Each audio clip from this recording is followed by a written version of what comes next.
Hi friends, ಪ್ರತಿದಿನ ಅಡುಗೆಗೆ ಸ್ವಾಗತ. ನಾನು ಇವತ್ತು ಮ್ಯಾಂಗೋ ಮಜ್ಜಿಗೆನ ಮಾಡ್ತಾ ಇದ್ದೀನಿ. ಮೊದಲಿಗೆ 1 ಕಪ್ ಗಟ್ಟಿ ಮೊಸರು ತೊಗೊಂಡಿದ್ದೀನಿ. ಮೊಸರನ್ನ ಜಾರ್ನಲ್ಲಿ ಹಾಕ್ತಾ ಇದ್ದೀನಿ. 1 ಕಪ್ ಮಾವಿನ ಹಣ್ಣನ್ನ ಹಾಕ್ತಾ ಇದ್ದೀನಿ. ಈ ಥರ ಚಿಕ್ಕ ಚಿಕ್ಕ ಪೀಸಸ್ನ ಕಟ್ ಮಾಡಿ ತೊಗೊಂಡಿದ್ದೀನಿ.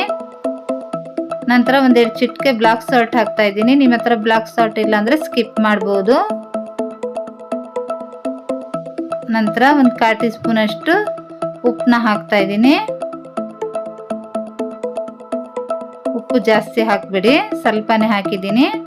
ನಂತರ 1 ಚಿಕ್ಕ ಪೀಸ್ ಶುಂಠಿ, 1 ಹಸಿಮೆಣಸಿನಕಾಯಿ, 7ರಿಂದ 8 ಐಸ್ ಕ್ಯೂಬ್ನ ಹಾಕಿ ಮುಚ್ಚಳ ಮುಚ್ಚಿ ನೈಸಾಗಿ ರುಬ್ಕೋಬೇಕು. ಚೆನ್ನಾಗಿ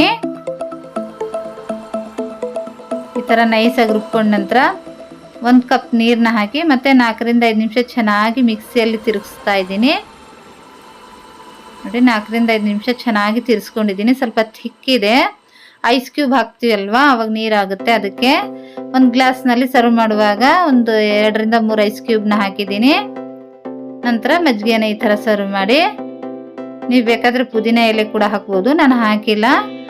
ತುಂಬಾ ರುಚಿಯಾಗಿರೋ ಅಂಥ ಈ ಮ್ಯಾಂಗೋ ಮಜ್ಜಿಗೆನ ಖಂಡಿತ ಟ್ರೈ ಮಾಡಿ. ಈ ರೆಸಿಪಿ ಇಷ್ಟವಾದರೆ ಲೈಕ್ ಮಾಡಿ, ಶೇರ್ ಮಾಡಿ, ನಮ್ಮ ಚಾನಲ್ಗೆ ಸಬ್ಸ್ಕ್ರೈಬ್ ಮಾಡಿ.